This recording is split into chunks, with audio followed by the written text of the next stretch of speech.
Today on Fine Home Talks, we are here, and it's been a minute, Dave, since we've had a conversation, just you and I. We've had lots of people. We've had a lot of people. Yeah. Yeah. And still like a lot of people that no one even knows that they exist yet because they're in the Yeah, backlog. they're in the queue, and I love Yeah, it. yeah. It's been a lot of fun. So today, what we're going to talk about is just like some anecdotes, I figure, right? Just some stories, kind of cool things we've encountered, or a little bit of a challenge that we didn't anticipate in either one of my deals or, at the beginning stages of talking to a buyer or seller or whatever.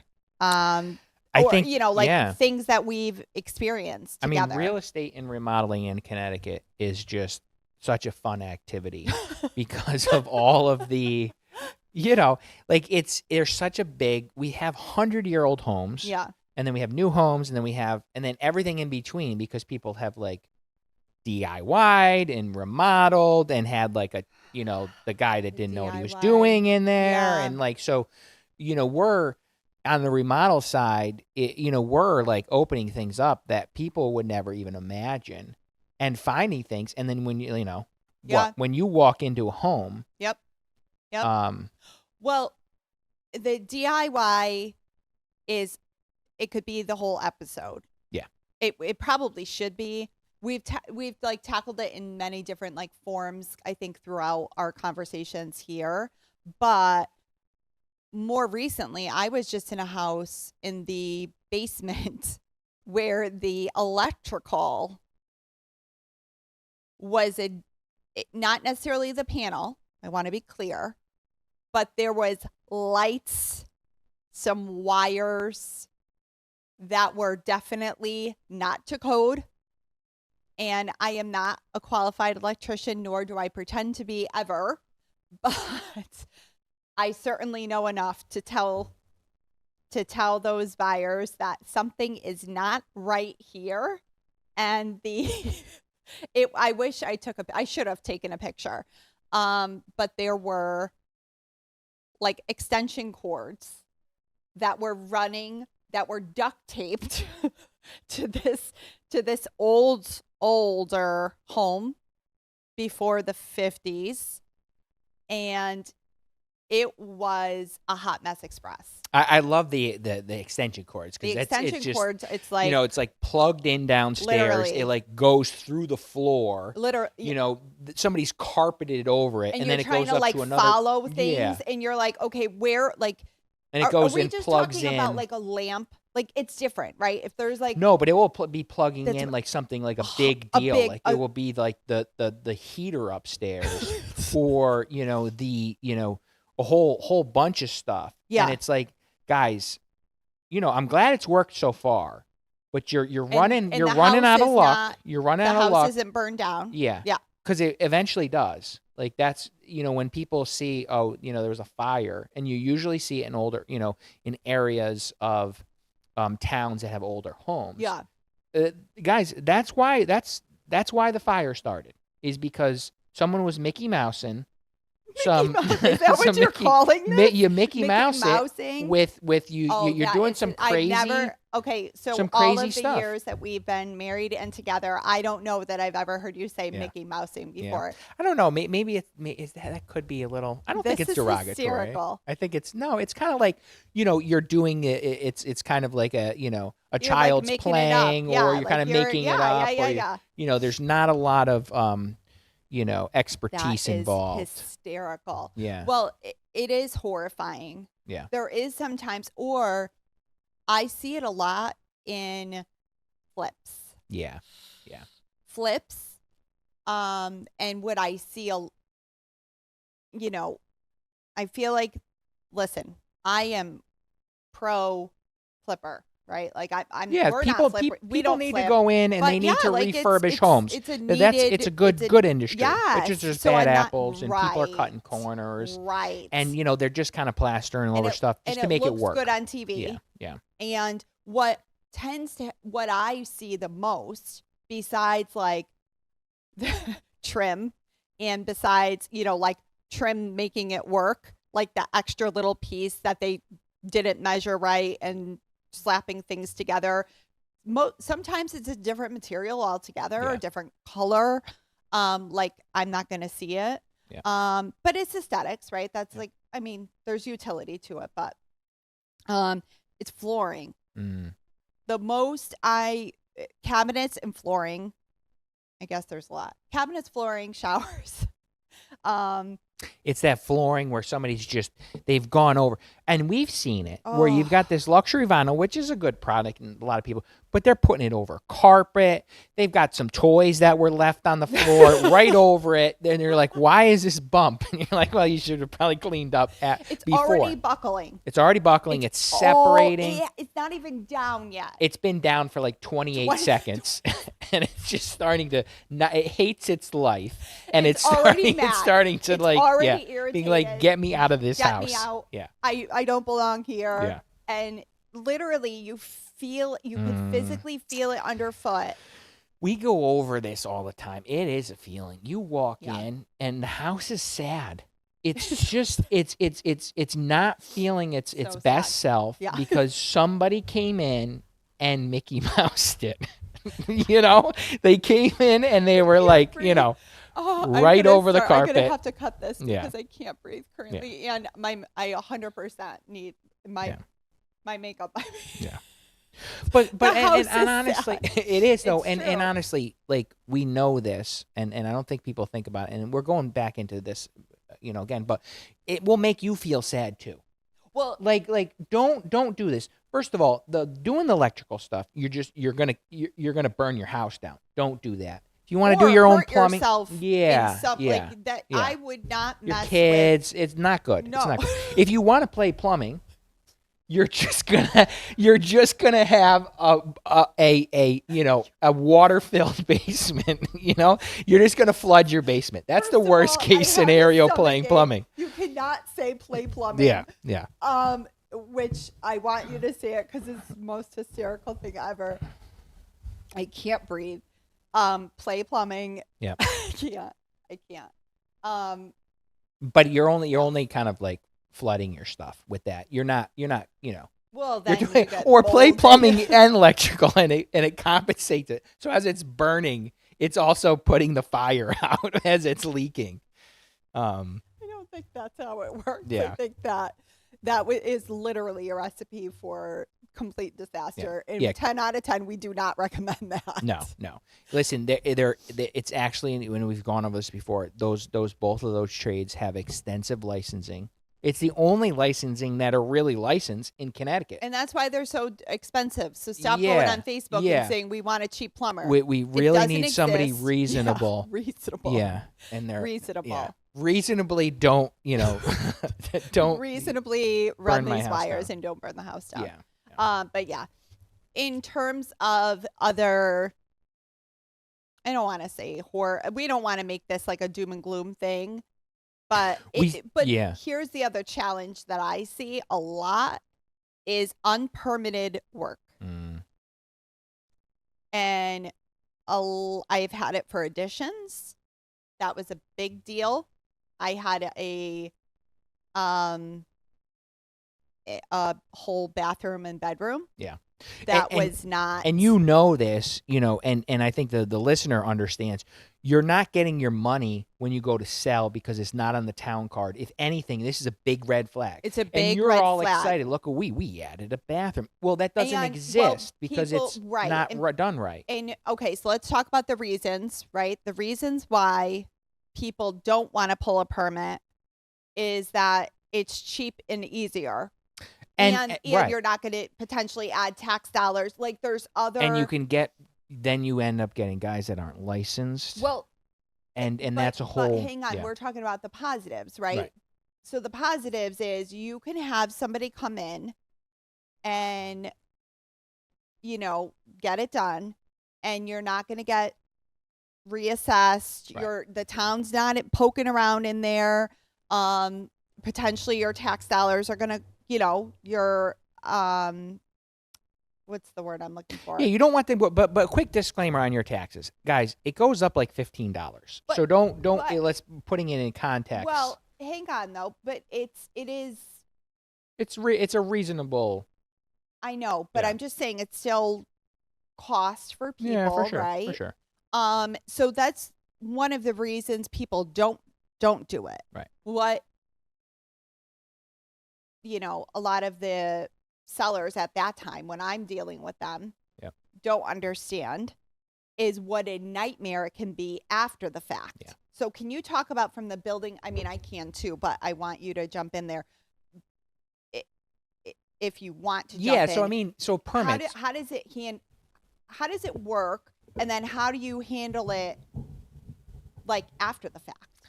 So after the fact, it's kind of a disaster. And I'll just our stance on permits. Anybody that says no permits, we just say we're not the company. I love permits. I love the building. As the company owner, I love having a building inspector come in and make sure our work was done right. Yeah. Because we are all human beings. We are professionals, and we have really high end, guys that are super talented. However, we still miss stuff. So if that building inspector comes through and says, "Hey guys, don't forget we need to do this too," we're like, "Thank you. We want it done." Want that second set of eyes. So I love permits. Yeah. It's worth every single minute. Anybody tells you otherwise, run, because it's a no-brainer to have permits. The key thing is that when we go into a home that is not been permitted and maybe there's an addition, there is just no double checks. There is typically when you do an addition, there's going to be 3 inspections. The first inspection is going to be when you dig the hole, and you're going to make sure that the footings are done right, your drainage is done right, it's water sealed, is done right. That's your first inspection. Then your second inspections are going to be, did the framing get installed right? Right. I can't see, and the building inspector cannot see how the framing was done. Is it sized properly? Is it sized? Is it fastened properly? Are the right brackets involved? Then the next inspections are obviously plumbing, heating, and HVAC. Was it run right? We can't see in walls. Electrical too, right? Electrical, right. Yeah. Was the wire sized? Right. So when people, you might see, hey, there's different colors in wires. Those are different colors because they're being sized based off of the circuit and what's being plugged in. There's so much more than going to Home Depot and being like, I like the red color. I'm going to put that in. No. Those are certain size wires that are only used for certain devices. So appliances have different amp ratage, right. And then we so all of that we can't necessarily tell. I mean, forensically we can go back and we can open up outlets, try to look at the wire, see what the wire rating was. And by the way, this is what we had to do. Right. So what happened is I had this situation in a home that I sold in Woodbury, and the buyers and buyer's agent, and truthfully, rightfully so, because if I was on the other side, I would have done the same thing. They wanted a retroactive clean, like almost like it's the permit. It's a clean bill of health as much as we could do. But what a just disaster. It's a lot of coordination. It takes a lot of time just because some of these towns, guys, and you could speak to this a lot more, but I'm dealing with town offices and inspectors on a different way that you are. But sometimes they share. Sometimes they're not working 9 to 5. Oh, the smaller towns, there's one guy that's doing 3 or 4 towns. Yeah. So you have to catch that person, get on the schedule on a Tuesday between 9 and noon. And if you don't get them or they're already booked, you have to wait till the next week. And no town wants to assume liability for anything. Yeah. So they are going to really make sure that they're protected in every way. So when the thing is that they might even say, okay, I want you to bring in a licensed electrician and sign off. They did. And now it's the electrician's license. So that's going to be tough to find an electrician to come in and say, well, I can't see it all, but I'll sign off on it. Right. And same thing with plumbing. This was that's exactly what we had to do. Yeah. And then it was coordinating. And by the way, don't forget, on a sale, we're running up against, and it depends on the market, depends on the lender, mortgage commitment. Right. Right. So if we're close, and then the buyer has to extend mortgage commitment date. Yeah. They usually have to pay, and sometimes it's per day. Every lender is different. If you're in this process, speak to your lender. Mm-hmm.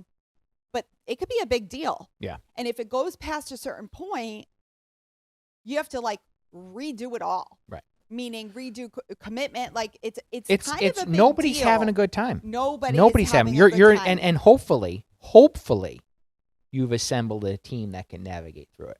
Because if you got right Tom and Mary out there that do this stuff no part to time, any Tom or Marys out there. That's the names that Dave just decided to pick out of the hat. But if you have the part timers that, hey, I just started, and they don't know how to like navigate these challenges, like it's just, unfortunately, those are the deals that fall apart. Yep. And so if you're not bringing your team in to be able to do this stuff, you hit a challenge, you're just gonna have to I say it all chalk it up for I say it all the time. A good realtor, and this isn't just real estate. Let me be clear. A professional, you don't necessarily notice the work. Right.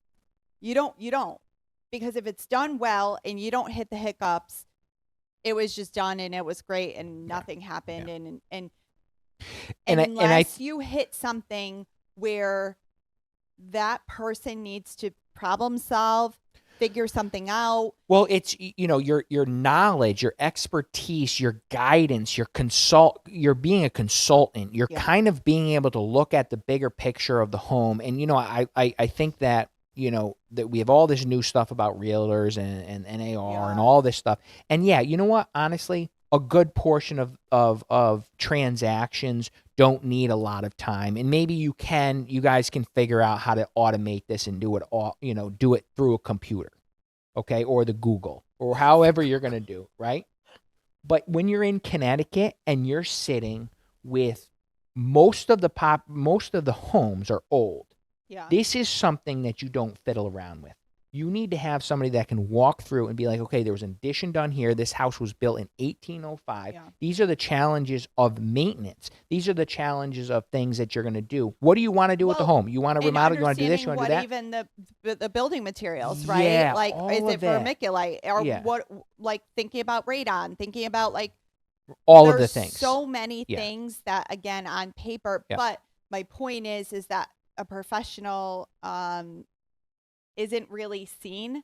You know what I mean? Like, or needed unless you get into these situations and you're like, oh shoot, well, now I see this person isn't really. I picked the person that I beat up and down, because now it's going to go to hourly of some sort, and I beat them up and they're making $4.74. Yeah.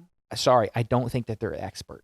Yeah. And now you have somebody that's going to open the door for you. That's pretty much it. They're going to open and let you walk in and you figure all this stuff out. Right. Or you're going to hire someone that has been in thousands of homes. Right. Been doing it for 20 years. Understands every nuance. Because we haven't even talked about, we've talked about unpermitted stuff. But there's so much other things where there could be liens on the property. There can be like right-of-ways. And you're like, well, what is this an easement? And now, hold on. I don't have rights to the driveway. Right. Like, there's just so many. But we wanted to stay. I think so. That's probably one of the big things is like unpermitted stuff, DIYers in the home. But I think some of the older homes, I've seen some pretty cool stuff that have been like, and I'm remembering one. I think everybody needs to remember there's still a lot of 100-year-old homes. Yeah. 1800s, in the early 1800s, we're like literally sawing down the tree in the front yard and then like putting it into the home. Yeah. So we've seen really cool like old trees that were and I'm dealing with somebody that's moving from New York and just bought it, is in the process of an antique home, and just the inspection. Total freaking out. And I'm like, was built in 1805. Like, it's going to be okay. Yeah. It's been here for the last, what is that? 200 years? Like it's been here for 200 years. It's going to last another 2 minutes. The way she's like freaking out. I'm Well, like, yes, there's trees in the basement. Yes, there's trees in the attic. There's probably there might be There's termites. definitely termites because Yeah. we used to build right against right against too close to the ground, Yep. and it's part of it. Yeah, It's there's part of it. probably moisture and all the fun stuff, Right. but it's still But they it's would still standing, and it's Right. still, like everything's figure outable. yeah. It's just at what cost. And these old homes, like you're gonna see cool things, like there was a railroad down the street, so now there's like parts of the railroad car in the flooring. What about how you see like those huge it's like a piece of ledge and the house was Right. built around Around it, it. and then all of a sudden in the basement there's like this jagged Yeah, rock piece Right. of like you're literally like rock. caving in your basement. Literally. Yeah, And like there's a lot of houses that I've gone into, it's just like that's a Right. huge portion Right. of the basement. Right. Like, and you're either working around it or I think the craziest one I saw you're like was there. bouldering in your basement. Yeah, you're bouldering. You're like mining like- for gold. You're like, that's something shiny You're over like there. looking for like Yeah. the leprechaun. you're like- yeah. I'll be back up in a couple of hours. I'm gonna go once climbing yeah, downstairs. yeah. Bring some coal up for the. I think one of the bigger ones was I saw like up in Kent, I believe, an antique home, and there was like just a giant boulder in the basement, Yeah. and it was just like you could kind of tell it was definitely movable, but they were like, I don't think we can get it out of the hole. Yeah. So what are we gonna do with it? Just- So they just like built a chimney on top. Oh, really? And went all the way up. It was yeah, that was one of the cooler ones. But it's again like people back then, understand that like sometimes it was like homeowners were actually handy back then. Yeah. Well, Like they were actually Yeah. like, we're gonna go build our house on the prairie, with and homestead. we don't have But you know what I'm saying. Not Like it was like that was But, part of yeah. what you did. You like Well- built your own home. Well, there Don't wasn't do it any- now though. there Don't do it wasn't- now. don't But do it now. yeah, There wasn't any, you're not calling the local, right. you're not on the Google. You're not on the Google getting in, Getting the carrier, cheap and or affordable. Toll Brothers. Do you guys? Well, no, but there's two other cool things that I just thought about. The first is I was in a house in Roxbury, Mhm. and there's actually documentation in this particular house of Marilyn Monroe Mhm. partying with like a bunch of other people and some writers and actors. And then That's Roxbury. isn't that cool? Yeah. Yeah. And then there was old wine, the old wine Mhm. bottles, and the actual setup in some of the old casks Mhm. were downstairs, and there was like the wine room, Yep. right? The storage room for that, and it just so interesting. And people, that was like root cellars too. Literally. Like Yeah. we didn't. I think it's We saw Peop- one in Watertown. Don't you Yeah. remember that awesome house that we looked at Mhm. in Watertown? The basement that went on for miles. Mhm. It was like a rain, and like it You're was, on your own on this one. I no, don't remember. you don't remember. No. So it was like a house that Was it for ranch- us? Yes, it was for us. That ranch that we looked at, and it was I will not ever remember the address, but remember downstairs it was almost like bigger Like a than bomb the house shelter or something? itself. Yeah. And then there was those room. You're not remembering. Maybe. Yeah. Yeah. It was they made sauce. There was like It was a real deal. it was They were for- prepping. they weren't even prepping. No, I think it was just the old style of a wine room. Mm-hmm. I feel like they made their own like I don't know if it was sausages or pasta or something. You still don't know. I No. know that you don't remember. But anyway, I love it. went on for like Yeah. it was just cool. It was cool the way it was constructed and like the little areas that it had, and that it had dry goods storage. Well, we don't remember that 100 years ago we didn't have mechanized farming. Right. So we didn't have processed stuff. Yeah. So like everything went in the basement. You shared it with the rats and the mice, and you took, Yeah.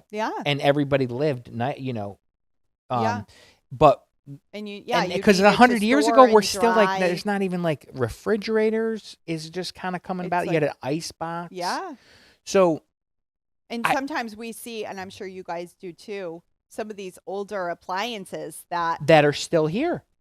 and The old stoves, they have, the heat, you're using it for heat yes. and you're cooking. Yep. And you'll still see some of that stuff like that was in the 50s, in the 40s, the 30s. I sold a house that had in North Haven that had a beehive oven. Yeah. And I didn't really know what a right beehive. I love to learn about it's this not stuff. like a Samsung that you bought at Lowe's. No, it's not a Samsung. But shout out, because we've become these people that, and I don't know what age we became, but like I started reading the plaques. I credit my Uncle Mark. I'm very stop, into it. See the Stop history. and learn. And now I'm like all about it. Like, tell me all about this beehive oven. And like, wow. I don't. It was built in I use 1911. Literally. But yes, it really was. It was so like, it was legit and cool. Yeah. And a lot of these things, this is the other thing. They were built so well. Yeah. Because we see like exterior stuff too. The old masons. Some of these materials you can't even get anymore. I mean, the Victorian the cost versus like some of these. If you even see like city buildings and like certain areas and even in our state has a lot of this kind of stuff where you're like, wait, this is the material that they have and like used back when. It's incredible what we have in some of these interior and exterior. And that era of the Victorian age was just, it's so ornate with colors, and that's coming back. I know. So that's coming back for anybody that loves like that. Yeah. Like that, so the much maximalism. Yeah. We've been in this minimalism, and it's just like, people are like, I think we've seen funny things. Like, people want their home to feel like nobody lives here. Yeah. Like everything's got to be contemporary. Nothing is in it. Yep. It's like, it's gray with some gray and then maybe having a little extra gray on it. No, it's true. And it's like, really? I feel like I'm in a hospital. Literally. And I have to say that part of it on my end is partially something I tell my sellers. I have sellers depersonalize, not the gray on gray on gray, but I also marry this with, okay, like I work to help sellers prepare their home so that other people can imagine themselves, right? Like you don't want to see like pictures of you and I in blue if we're selling our home, which we're not, but like all over the place. That's annoying and weird and whatever. Yeah. But what I do say is like, here's the thing, guys, you're still living in your home. Right. Like it still needs to be yours. It still needs to be. You do live here. Yeah. Like feel like I do have, depending on how personalized the house is, it can feel extensive. Yeah. But I'm saying from a perspective of like remodeling or making a choice to like, use color, like don't be afraid to like live your life and have your personality. Yeah. People can redo things. And I think, I don't know if you guys from the company perspective have a lot of conversations about this. And like, I know the designers do.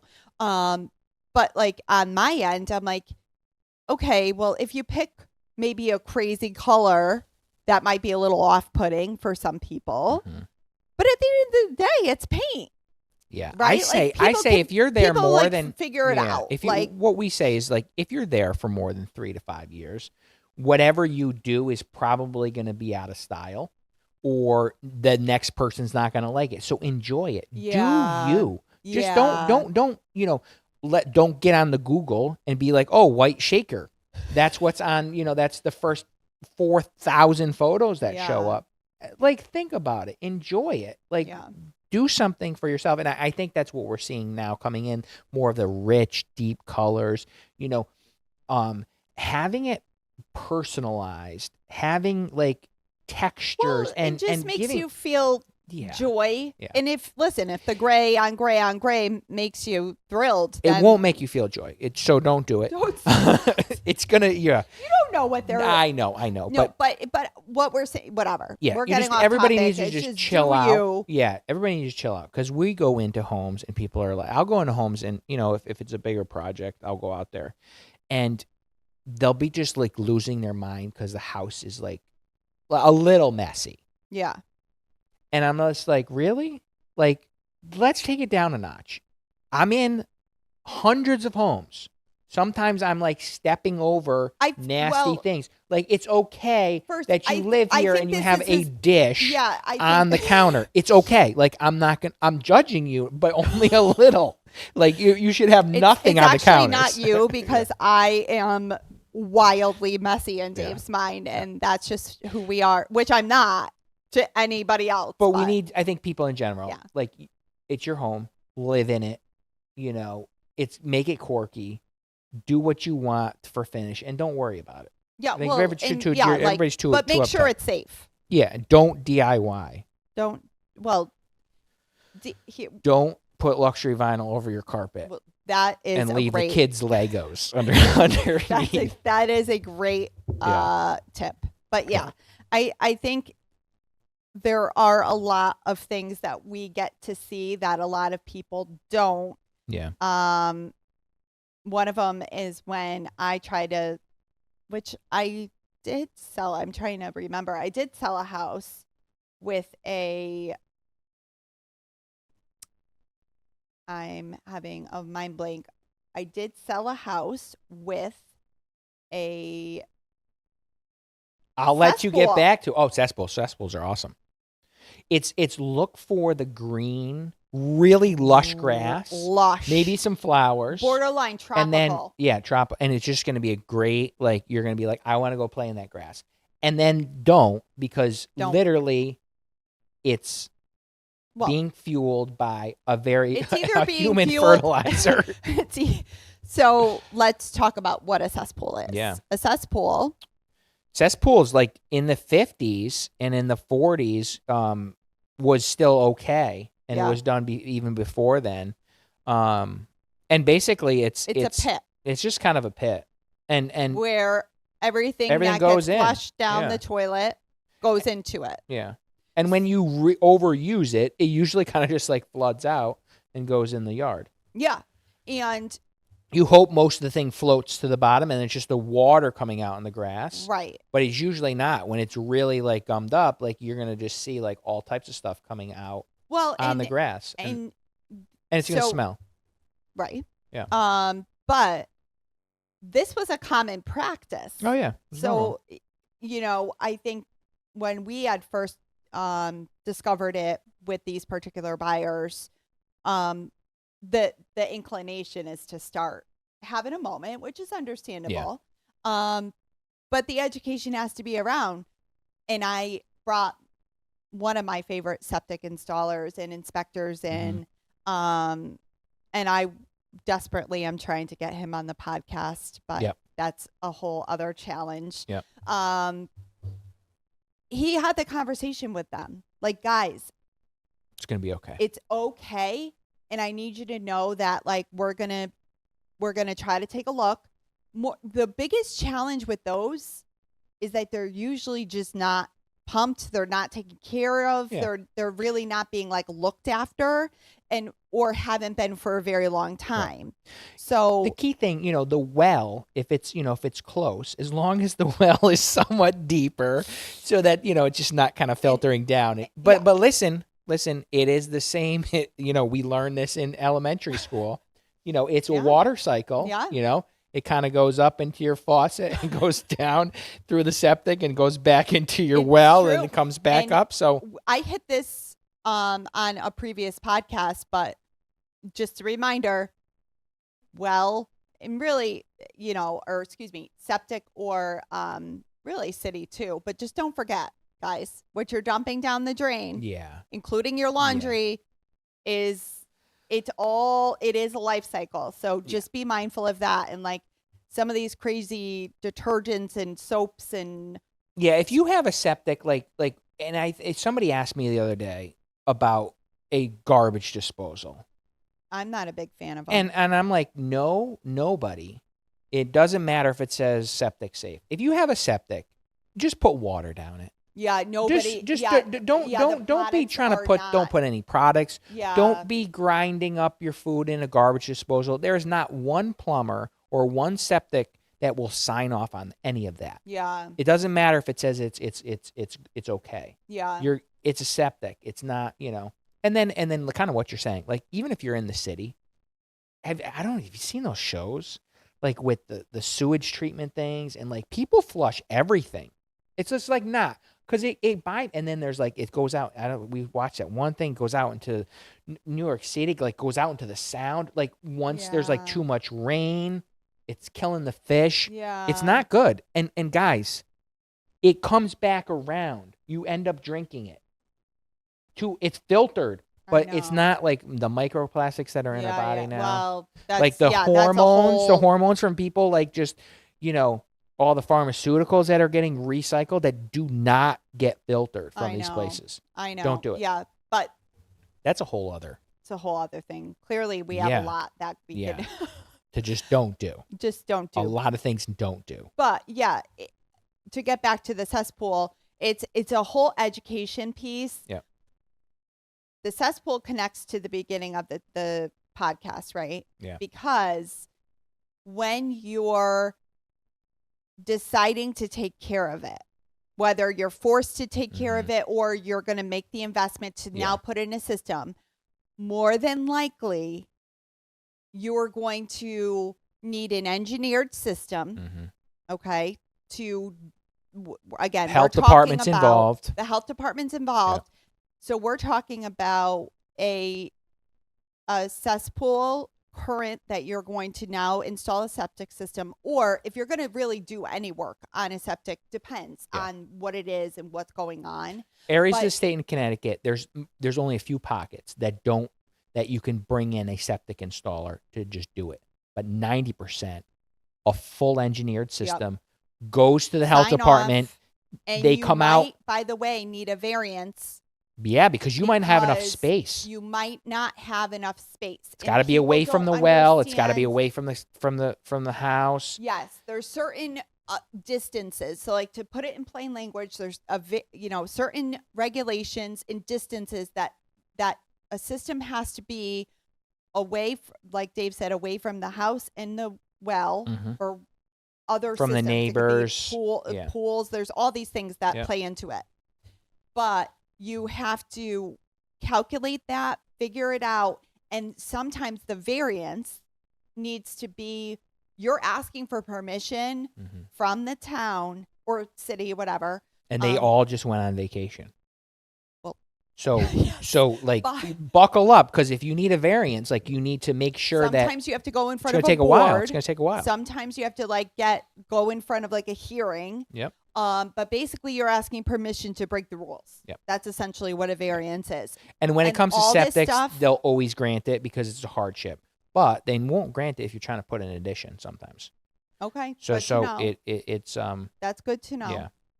But other things on septics is like the key thing on engineering it is like they have to come out and they have to dig a test hole and they have to see how easy that water's going to leach. Called a perk test. It's a perk test. So what you don't want, if it's all clay, you don't want just all the water sitting on top of the ground and never getting absorbing.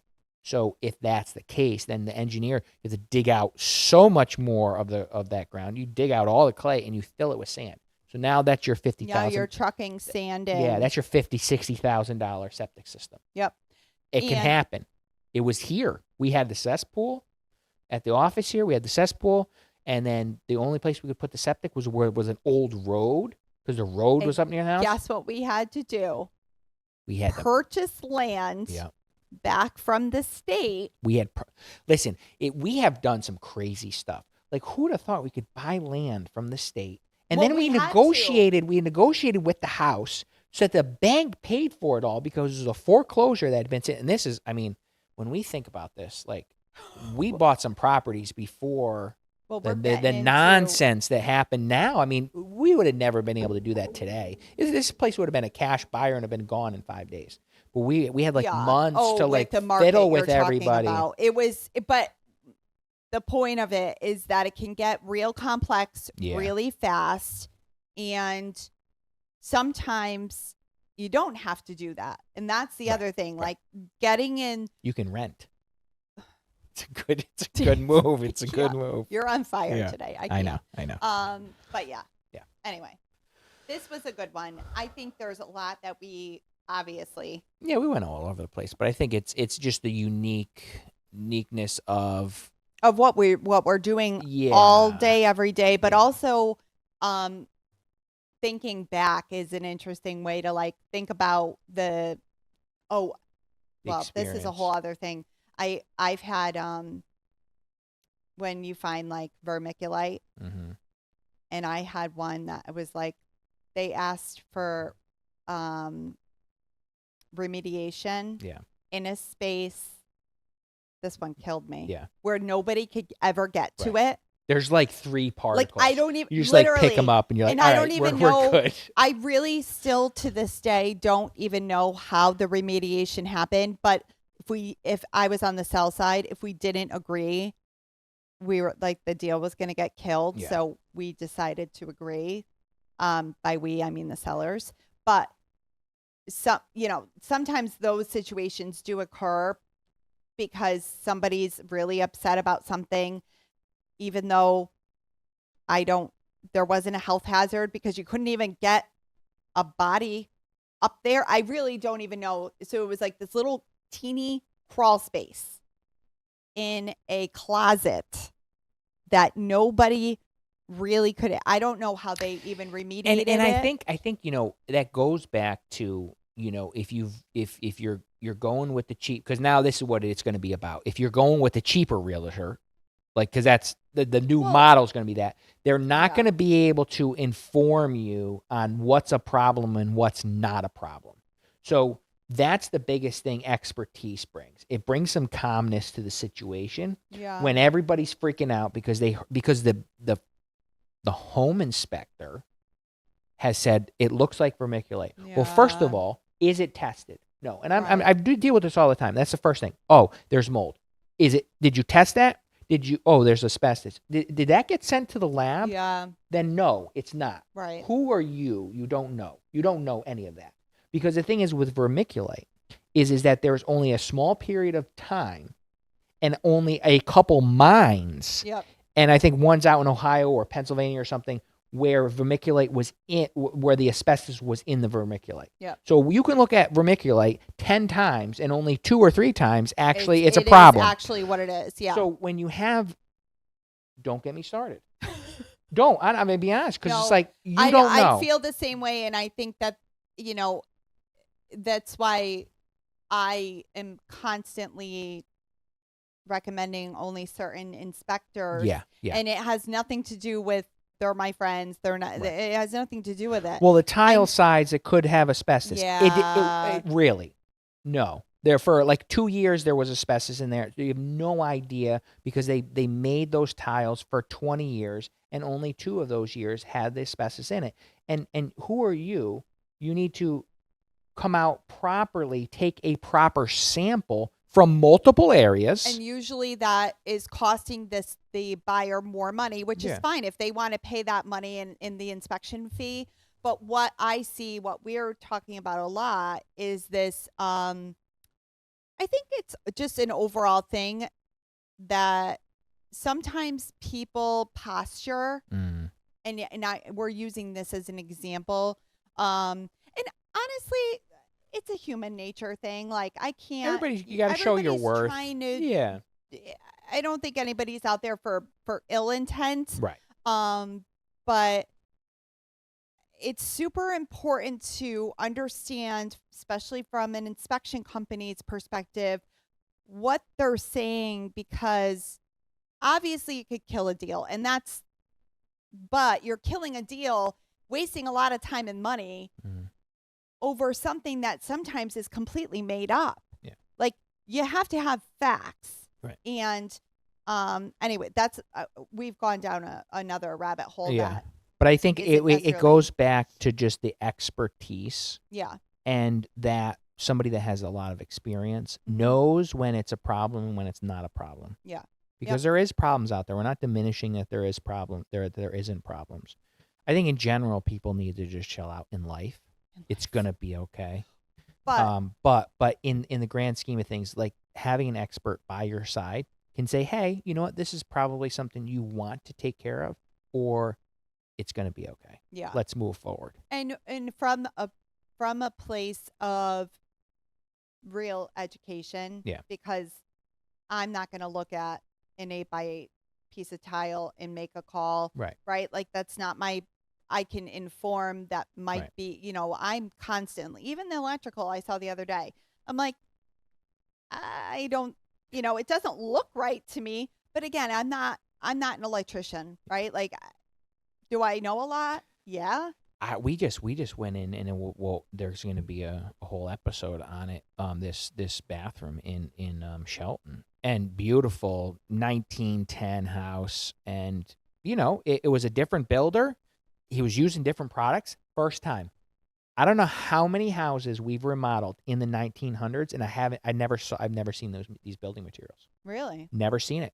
It was a type of plaster and lath, but it was like in between. It was like this particle board, and then it was plastered, and then the plumbing was normal, where you have brass and galvanized and cast iron, but then the electric was like a new iteration of BX. So I want to say that I'm kind of an expert in my field, and I'm still walked in and was like, yeah, no idea.